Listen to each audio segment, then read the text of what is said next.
우리 하나님께서 어렵고 힘든 중에도 올 한 해 우리가 결코 넘어지지 않고 위태위태했지만 우리의 걸음을 인도해 주셨습니다. 그 신실하신 하나님은 내년에도 역시 우리와 동행해 주시는 임마누엘의 하나님이 되실 줄로 믿습니다.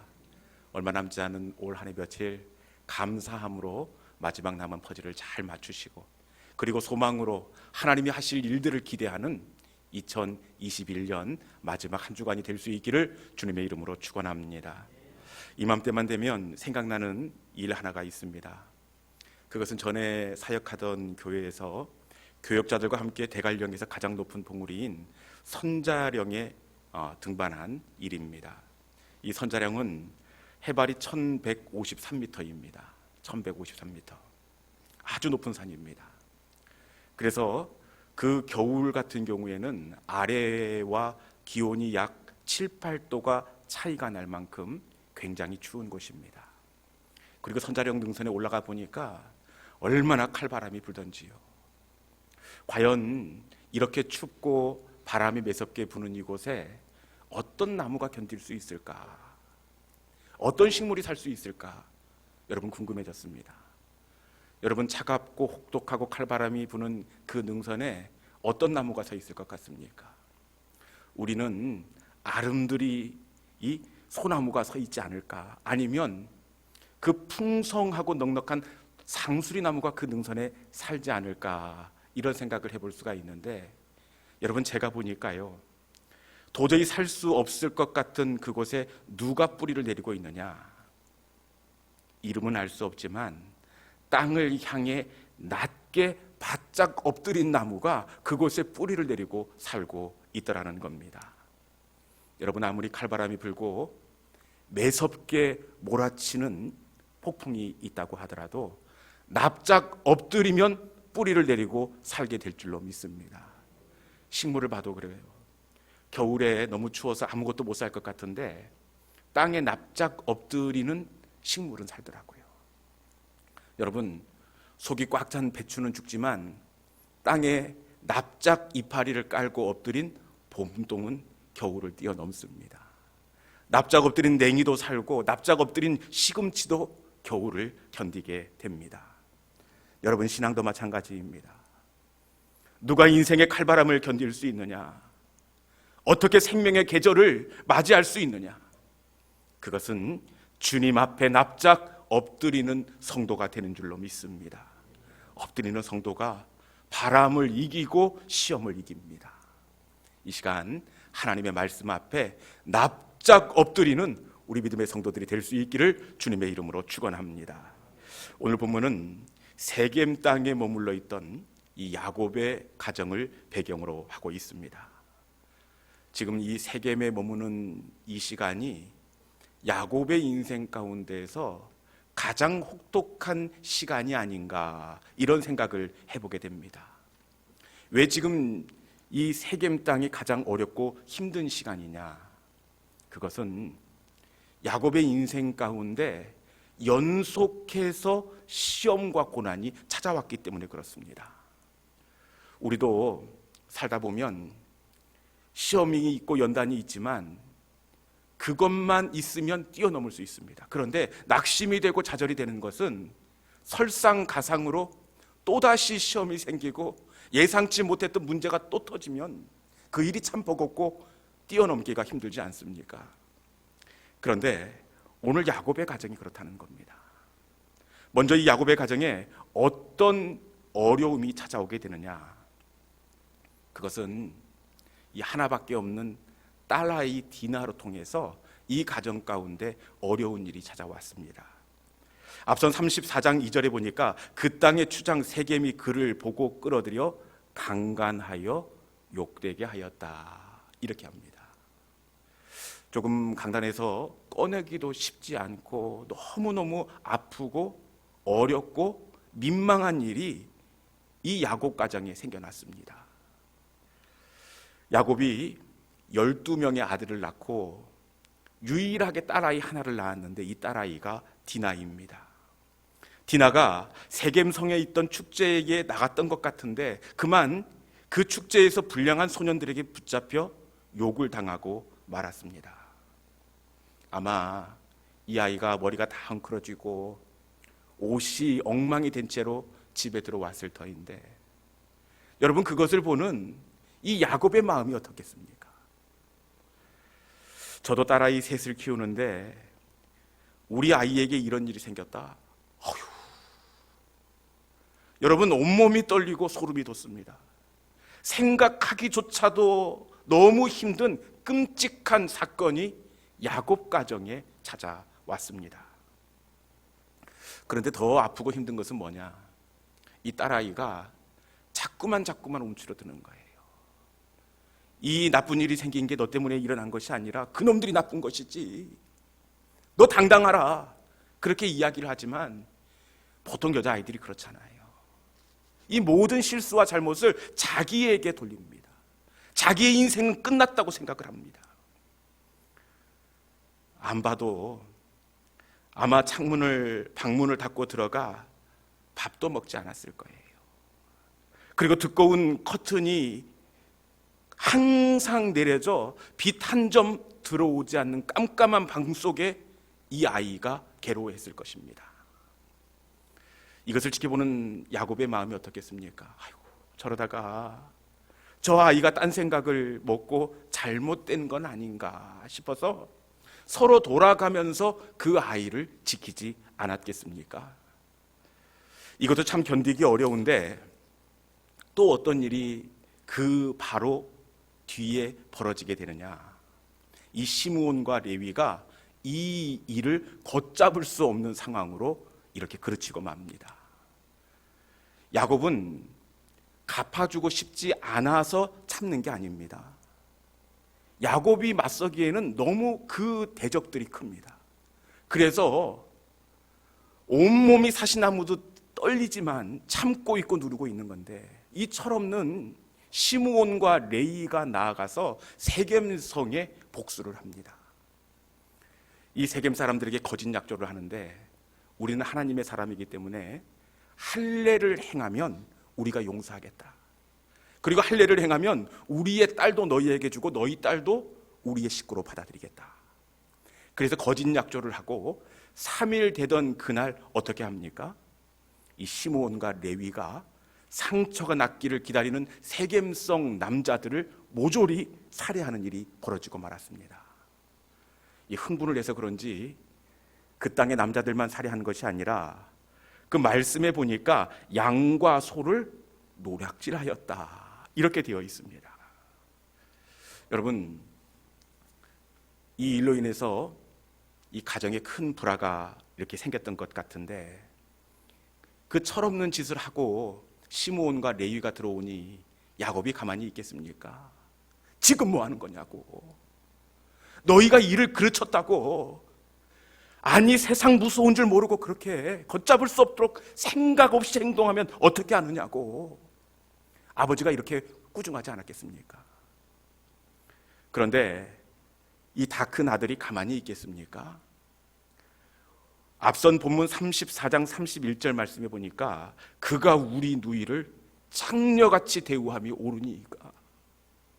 아버지 아무리 힘이 없다고 그러지만 대항할 수 없는 우리 누이의 원수를 갚아줘야지.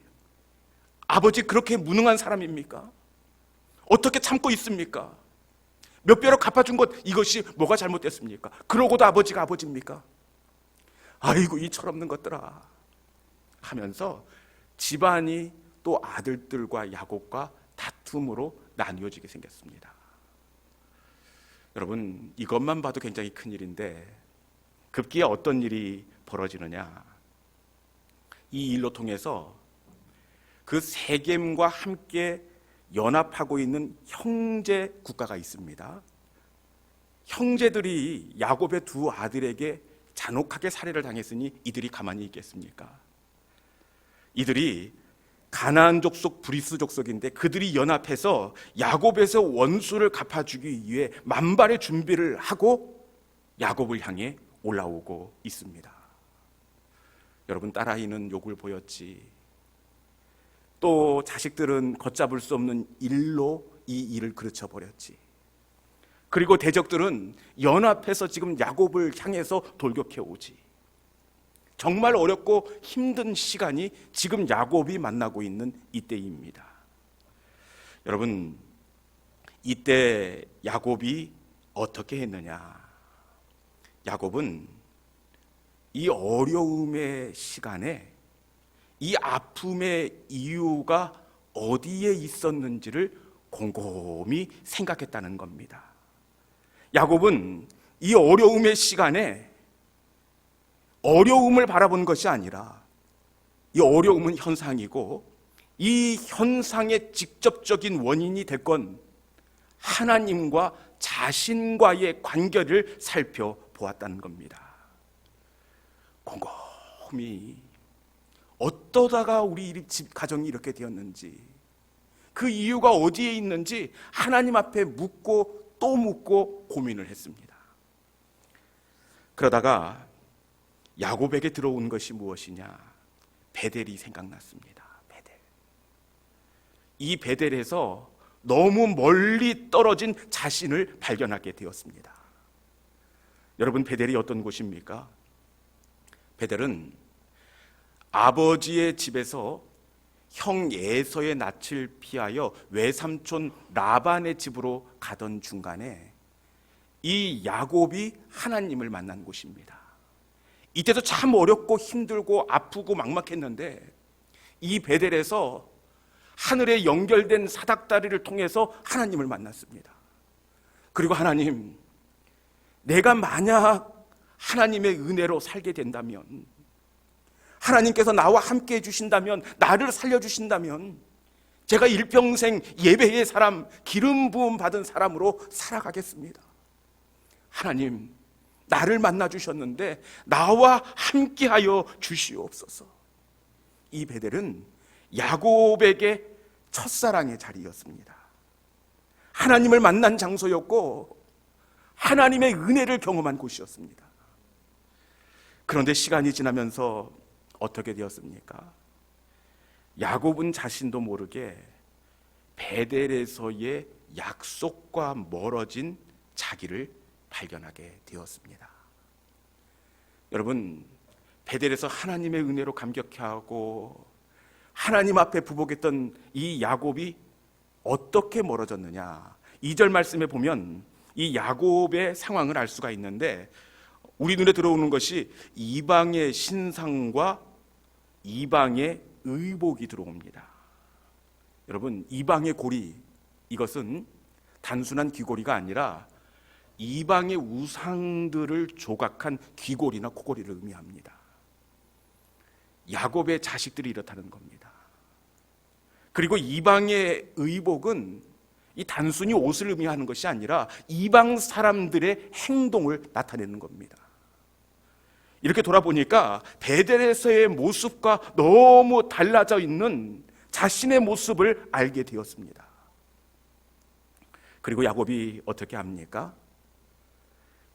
일어나 베델로 올라가자. 가족들에게 자기가 만났던 결단의 자리, 첫사랑의 자리로 올라가자, 베델로 올라가자, 이렇게 권면하고 있습니다.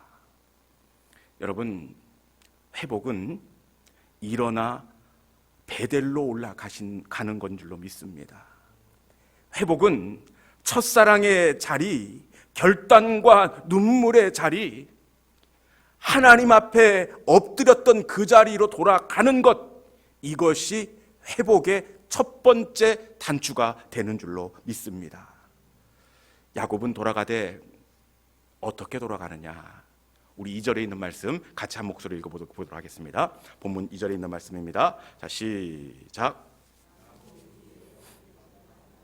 자기와 함께한 모든 자에게 이르되 너희 중에 있는 이방 신상들을 버리고 자신을 정결하게 하고 너희들의 의복을 바꾸어 입으라. 아멘. 베델로 올라가되 어떻게 하고 있습니까? 이방의 신상들을 버리고, 그리고 이방의 의복을 바꾸어 입고 돌아갔다. 이렇게 되어 있습니다. 여러분, 히브리인들에게 앞서 말씀드렸다시피 이 의복은 단순히 옷이 아닙니다. 이 의복은 옛 생활을 의미합니다. 그들의 삶을 의미합니다. 의복을 벗었다는 것은 좋지 못했던, 하나님 앞에 아름답지 못했던 그들의 삶의 습관과 버릇을 내려놓았다는 겁니다. 저는 새해를 시작하는 이 송년주일 아침에 우리가 하나님 앞으로 돌아가되 우리의 의복을 갈아입고 새해를 맞이하는 저와 여러분이 될 수 있기를 주님의 이름으로 축원합니다. 여러분, 아마 야곱이 베델에서 멀어질 때마다 하나님은 야곱을 찾아가셨을 것입니다.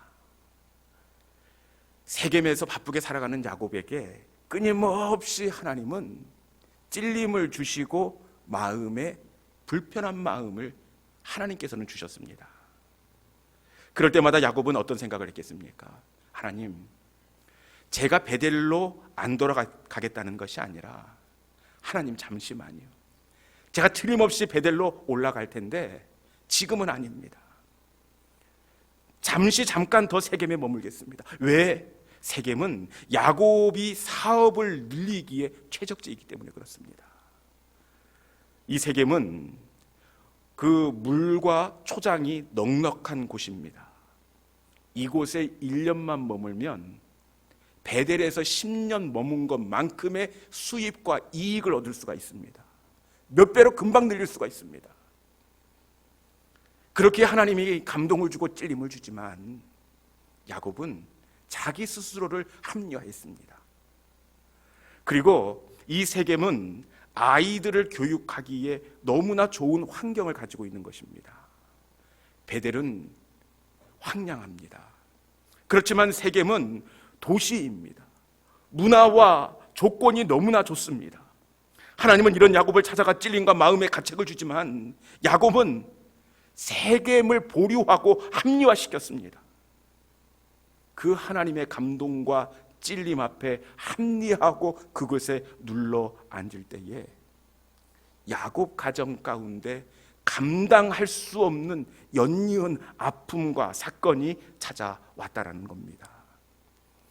여러분, 우리 하나님은 우리가 베델에 서기를 원하십니다. 우리가 세겜에서 안주하고 그곳에 우리의 마음을 합리화할 때마다 끊임없이 야곱을 찾아오셔서 가책을 주시고 마음의 불편함을 주셨듯이 우리에게 찾아오셔서 이건 아니라고 마음의 불편한 생각을 줍니다. 여러분, 그때가 바로 하나님께 돌아갈 타이밍이 되는 줄로 믿습니다. 여러분, 이 시간 하나님께서 성령을 통하여 우리 가운데 영적인 세겜에 대한 부담감을 주십니다. 이 시간 새해를 시작하기 전에 우리의 세겜의 삶을 내려놓고 하나님께서 감동으로 부르시는 베델을 향해 일어나는 우리 믿음의 성도들이 될 수 있기를 주님의 이름으로 축원합니다. 여러분, 야곱이 돌아올 때 하나님께서 어떻게 하시느냐? 야곱이 내려놓을 수 없던 그 세겜을 내려놓고 돌아올 때 하나님께서 어떻게 하시느냐? 우리 5절에 있는 말씀 같이 봉독하도록 하겠습니다. 5절, 자 시작. 그들이 떠났으나 하나님이 그 사면 고울들로 크게 두려워하게 하셨으므로 야곱의 아들들을 추격하는 자가 없었더라. 아멘. 하나님께서 어떻게 하십니까? 추격하는 자가 없었더라. 왜 추격하는 자가 없었습니까? 하나님이 두려워하게 하심으로 하나님께서 하셨습니다. 여러분은 어떻게 그 형제에 대한 보복을 그렇게 잔인하게 했던 야곱 가족을 용서할 수가 있겠습니까? 도저히 야곱을 용서할 수 없습니다. 지구 끝까지라도 쫓아가 복수할 태세인데 그들이 그 복수를 내려놓았습니다. 어떻게 해요? 하나님이 두려워하게 하셨으므로. 여러분, 우리는 이 일이 기이하고 기적이라고 생각을 하지만, 여러분, 우리에게는 불가능하지만 하나님께서 하시면 이것은 상식이 되는 줄로 믿습니다. 우리 하나님께서 하시면 우리는 어려워지지만 보이지만 그 일이 우리 하나님에게서는 너무나 평범한 상식이 되는 겁니다. 우리가 볼 때는 홍해를 가르는 것 말도 안 되는 일이지만 여러분, 우리 하나님께서 하시면 그 홍해 바다가 오히려 이스라엘 백성들을 보호하는 좌우의 벽이 되게 하시는 하나님이십니다. 여러분, 이 시간 우리가 베델로 올라갈 때 우리가 염려하는 것들, 우리가 걱정했던 그 일들을 하나님께서 행하시고 하나님의 살아계심을 이 일로 통하여 우리로 고백하게 하실 줄로 믿습니다. 그리고 야곱이 일어나 돌아올 때 하나님께서 어떻게 하시느냐, 우리 9절에 있는 말씀 같이 한번 읽어보겠습니다. 9절, 자 시작. 야곱이 밧단 아람에서 돌아오매 하나님이 다시 야곱에게 나타나사 그에게 복을 주시고. 아멘. 여러분, 하나님께서 다시 나타나셨다. 이 말은 무슨 말씀입니까? 그전에는 나타나시지 않았다가 이제 다시 나타났다, 이렇게 말씀합니다. 여러분, 이때가 언제입니까? 세겜이 아니라 다시 베델로 돌아올 때, 약속의 자리로 돌아올 때, 예배의 자리로 돌아올 때 하나님께서 다시 나타나셨다, 이렇게 말씀하고 있습니다. 여러분, 회복은 하나님 앞에 돌아가는 것, 이것이 회복의 첫 번째 단추가 된다는 사실입니다. 하나님은 돌아올 때 회복시키시는 하나님입니다. 돌아올 때 다시 나타나시는 하나님이십니다. 복음서에 보면 이 탕자의 비유가 나오는데, 여러분, 이 탕자가 어떻게 다시 이렇게 회복될 수 있었습니까? 돌아오매 그의 아버지가 그를 아들로 맞아 주었습니다. 룻기에 나오는 나오미 역시 어떻게 회복될 수 있었습니까? 다시 돌아올 때에 이 나오미 가운데 회복의 은혜가 내리게 되었다는 사실입니다. 이 시간 말씀에 의지하여 올 한 해의 마지막 주일 예배인데 다시 일어나 베델로 돌아가는 우리 믿음의 성도들, 회복을 누리는 우리 시온 영광의 성도들이 될 수 있기를 주님의 이름으로 축원합니다. 이제 말씀을 정리하겠습니다. 야곱 가정에 일어난 감당하기 버거운 큰 일을 우리가 함께 나누었습니다. 딸아이는 욕을 당하고 이 일로 가족들의 마음은 나누어지게 되었습니다. 그리고 급기야 대적들이 야곱을 향해 공격해 오는 그런 상황이 야곱 가정에 일어나고 있습니다. 이 곤란한 상황 속에서 야곱이 어떻게 했습니까? 어려움의 원인이 어디에 있는지 하나님 앞에서 자신을 돌아보았습니다. 그리고 이 원인이 베델에서 멀어진 자신 때문이라는 것을 발견하게 되었습니다. 세겜에 머무는 동안 베델의 약속과 결단은 온데간데 없고 이방의 우상들과 고리들로 넘쳐나는 세상의 사람들과 똑같아 있는 자신과 가정을 돌아보게 되었습니다. 여러분, 그리고 이 어려움이 어떻게 극복되느냐? 다시 일어나 베델로 돌아갈 때, 다시 돌아갈 때 하나님께서는 그 대적을 막아주시고 다시 야곱에게 나타나 복을 주셨다, 이렇게 말씀하고 있습니다. 이 시간 우리 하나님께서는 말씀을 통하여 일어나 베델로 올라오라, 이렇게 말씀합니다. 여러분의 그 베델은 어디입니까? 그 베델은 지난날 야곱이 아비집을 떠나 기가 막힌 상황 가운데에서 하나님 앞에 메어 달릴 때에 야곱에게 손을 내밀어 야곱을 붙잡아 주시고 하나님의 사람으로 회복시켜 주셨던 그곳, 그 자리가 우리의 영적인 베델입니다. 우리가 주님의 은혜에 감격해서 눈물로 내 삶을 주께 드리겠다고, 이제 하나님의 사람으로 살겠다고 첫사랑으로 맺어졌던 그 자리가 우리의 영적인 베델입니다. 새해를 앞두고 우리 하나님은 일어나 베델로 올라가자, 이렇게 말씀합니다. 이 시간 내 삶의 자리가 어디에 있는지를 돌아보시고 이 시간 말씀 앞에 우리의 이방의 고리들과 의복을 벗어버리고 일어나 하나님의 은혜가 기다리고 있는 베델로 나아가는 우리 모든 믿음의 권속들이 될 수 있기를 주님의 이름으로 축원합니다. 이 시간 우리 함께 내가 주인 삼은 모든 것 내려놓고, 내가 사랑했던 모든 것 내려놓고 우리의 영적인 베델로 올라가겠습니다. 주님, 지금 한 해의 끝자락에서 돌아보니 지나온 내 삶이 세겜의 삶이었습니다. 새해 첫날 하나님께 결단했던 그 약속은 희미해져 버리고 어느덧 내가 주님보다 더 사랑했던 세겜 땅에 젖어 있는 삶을 살고 있었습니다. 주님, 회복은 다시금 내가 주님을 만났던 약속의 자리 베델로 올라가는 것이라고 말씀하는데, 말씀에 의지하여 내가 주인 삼았던 사모했던 내 세겜의 삶을 내려놓고 다시금 하나님의 은혜가 초청하시는 첫사랑의 자리, 하나님을 만났던 만남의 자리로 올라가겠습니다. 이 시간에 내가 주인 삼은 모든 건 내려놓고 우리 함께 찬양하도록 하겠습니다.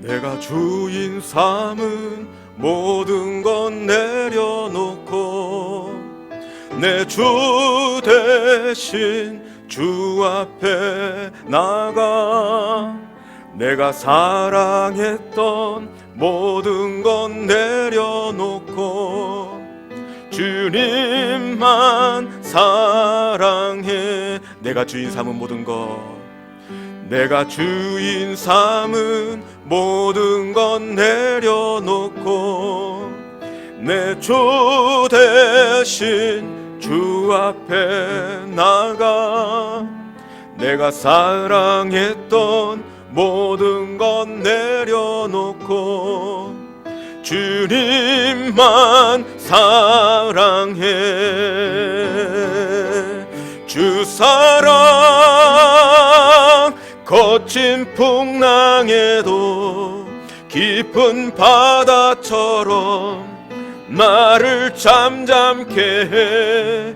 주 사랑 내 영혼의 반석, 그 사랑 위에 서리. 다시 한번 할 거야. 내가 주인